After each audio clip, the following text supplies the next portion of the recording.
আসসালামু আলাইকুম এভরিওয়ান, সবাই কেমন আছেন? আলহামদুলিল্লাহ আমি ভালো আছি।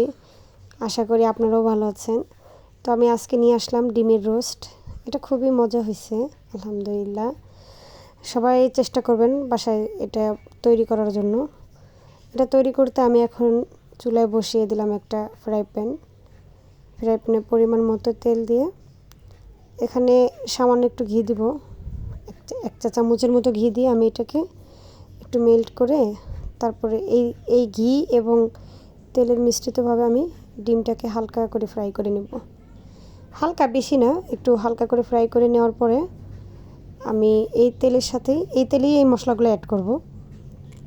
তো আমার ডিমগুলো দেখতেই পাচ্ছেন হয়ে গেছে হালকা, একটু বেশি কালার আনার দরকার নেই, হালকা। তো এখানে আমি 4টা পেঁয়াজ, 8টা বাদাম এবং 8টা কিশমিশ একসাথে বেটে নিচ্ছি। 4টা বড় বড় পেঁয়াজ কেটে আমি এটা সেই তেলের সাথে দিয়ে দিছি। এখন এটাকে একটু ভালো করে ভেজে নেব।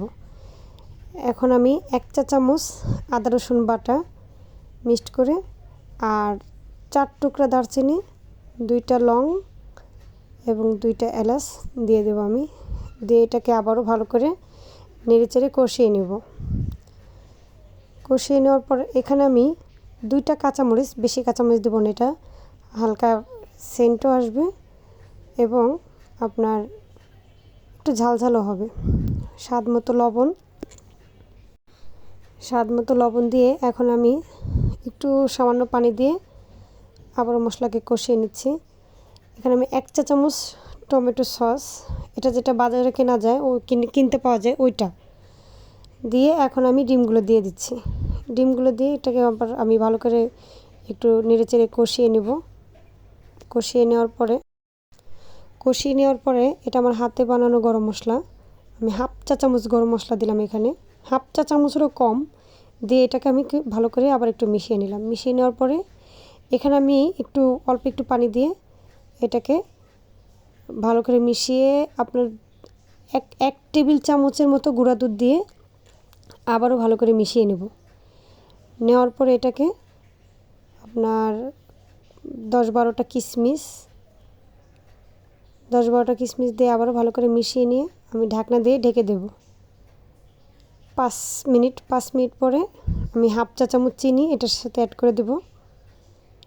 অ্যাড করে দিয়ে এটাকে আবারও ভালো করে মিশিয়ে নেব।